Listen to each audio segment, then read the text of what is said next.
सच्चे मन से श्रद्धांजलि करना चाहता हूं ऐसे जिन लोगों ने संघर्ष करते करते अपनी जान दी, आप सबकी भलाई के लिए अपना सब कुछ लुटा दिया, और उनकी कुर्बानियों का ही परिणाम है कि आज हम यहां पर खड़े हैं। और मैं आप सबको आश्वस्त करना चाहता हूं उत्तर प्रदेश की सरकार की तरफ से, उत्तर प्रदेश के श्रद्धेय मुख्यमंत्री योगी आदित्यनाथ जी की तरफ से, पूरे मंत्रिमंडल की तरफ से मैं आप लोगों को आश्वस्त करना चाहता हूं, आपने बहुत संघर्ष किया है और हमारी सरकार उसको स्वीकार करती है और हद हो गई है। मैं वही बात आपके बीच में फिर दोहराना चाहता हूं जो बात आज से ठीक 6 महीना पहले हमने माननीय प्रदेश अध्यक्ष जी से चर्चा के दौरान हुई थी। अब वो समय बीत गया है, आपने बहुत संघर्ष किया है, अब सिर्फ और सिर्फ परिणाम आना बाकी है। और मैं समझता हूं कि उसकी शुरुआत भी हो गई, शुरुआत हो गई है, ठीक से हुई, और आने वाले समय में बहुत जल्द आप सबकी भावनाएं सिरोधार होने जा रही है, आपका संघर्ष सार्थक होने जा रहा है, आपकी मेहनत चरितार्थ होने जा रही है, और आप सब लोगों को आने वाले समय में निश्चित तौर पर बहुत बड़ी खुशखबरी मिलने वाली है। सरकार की एक मर्यादा होती है, कैबिनेट की भी एक मर्यादा होती है। हम लोग जब शपथ लेते हैं तो सरकार के कामकाज की गोपनीयता बनी रहे, इस बात की शपथ हम लोगों को कराई जाती है। तो उसकी एक मर्यादा है, बहुत कुछ नहीं कह सकते, थोड़ा उसके लिए समय का इंतजार करना पड़ेगा, लेकिन हम इतना जरूर कहना चाहते हैं कि आपकी मांग जायज है, यह सरकार स्वीकार करती है। आपका संघर्ष जायज था और है, इसको भी हमारी सरकार स्वीकार करती है। और बहुत हो गया, इस बात का हम पश्चाताप भी करते हैं। अब आगे हम सब लोग उत्तर प्रदेश में ही रहने वाले हैं, हमारे परिवार के हम सब लोग एक दूसरे के परिवार के साथी, परिवार के सदस्य, हम सब लोग भाई भाई, ऐसे बेसहारा आपको नहीं छोड़ा जा सकता।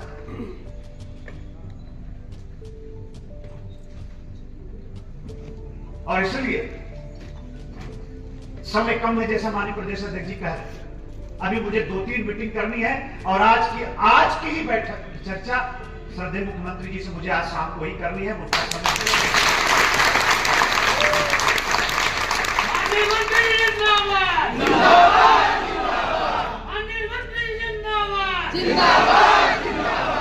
शाम को 6 बजे मेरे विभाग की एक समीक्षा बैठक है श्रद्धेय मुख्यमंत्री जी के साथ। आप श्रम और सेवा योजना सुनते हैं, लेकिन मेरे पास एक और विभाग है, समन्वय विभाग, जो हमारे अन्नदाता किसान हैं उनकी आमदनी कैसे बढ़े, हमारा अन्नदाता किसान आत्मनिर्भर कैसे हो, उनकी लागत कैसे कम हो, देश और दुनिया की बाजारों के साथ हमारे किसानों की उपज को कैसे जोड़ा जाए, तकनीकी के साथ कैसे हमारे किसानों को जोड़ा जाए, इन तमाम विषयों पर हमारा समन्वय विभाग काम करता है।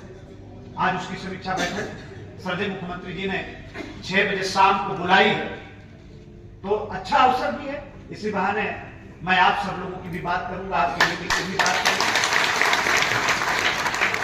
और मैं करता रहता हूं, अध्यक्ष जी जानते हैं, और श्रद्धेय मुख्यमंत्री जी भी कभी कभी परेशान हो जाते हैं, मैं इतनी बात करता हूं।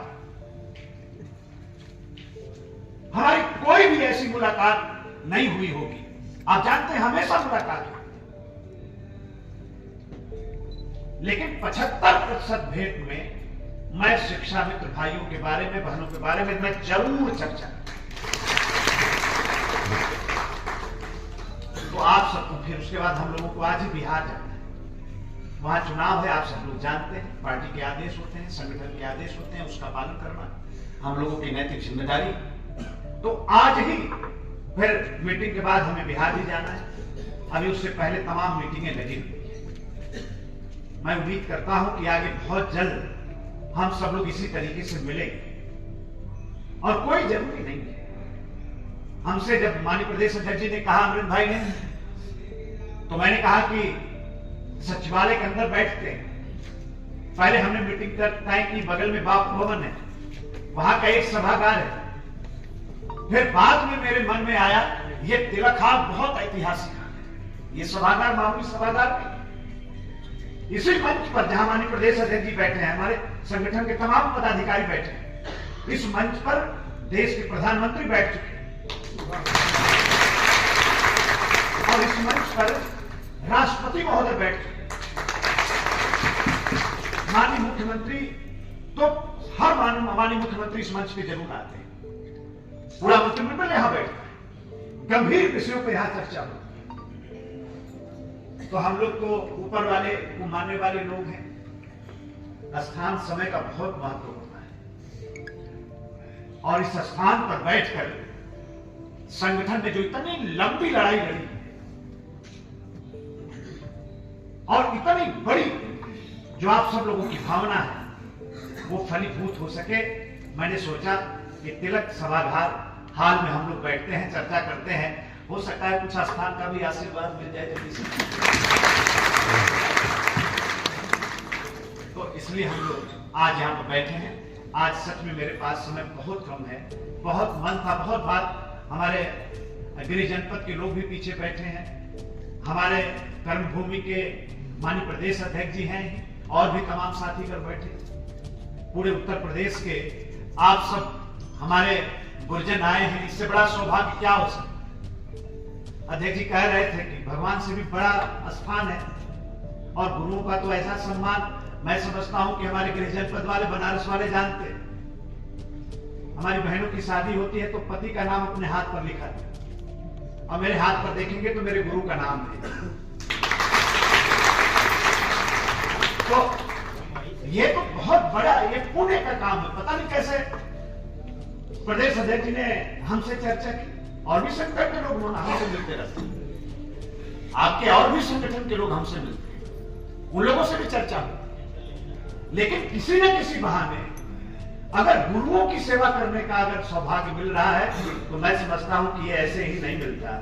ये ऊपर वाले की मेहरबानी है कि आप सब लोगों ने मुझे अपने साथ जोड़ने का ऐसा फैसला किया, अपने बीच में मुझे बुलाने का काम किया। इस बात के लिए मैं आपके पूरे संगठन का, आप सभी लोगों का और विशेष तौर पर श्रद्धेय अध्यक्ष जी का मैं हृदय से धन्यवाद करता हूं, आभार प्रकट करता हूं और अपनी बात को एक बार फिर दोहराते हुए कि बहुत संघर्ष आपने किया है, बहुत मेहनत आप लोगों ने किया है, चाहे कोई मौसम हो। लखनऊ की सड़कों पर संघर्ष करते हुए हमने आप लोगों को देखा है, बहुत आप लोगों ने किया है। थोड़ा सा और धैर्य रखें, निश्चित तौर पर बड़ी खुशखबरी बहुत जल्द आप लोगों को मिलने वाली है। मैं एक बार फिर उत्तर प्रदेश की राजधानी लखनऊ के सचिवालय में, मैं तिलक सभागार में आप सभी लोगों का उत्तर प्रदेश की सरकार की तरफ से, अपने श्रद्धेय मुख्यमंत्री जी की तरफ से, अपने मंत्रिमंडल के सभी साथियों की तरफ से, मंत्रिपरिषद के भी सभी सम्मानित सदस्यों की तरफ से मैं आप सबका हृदय से अभिनंदन करते हुए, मां भारती को नमन करते हुए मैं अपनी बात को रोकता हूं। आप सबका बहुत बहुत धन्यवाद। जय हिंद, जय भारत। बहुत बहुत आभार माननीय मंत्री जी।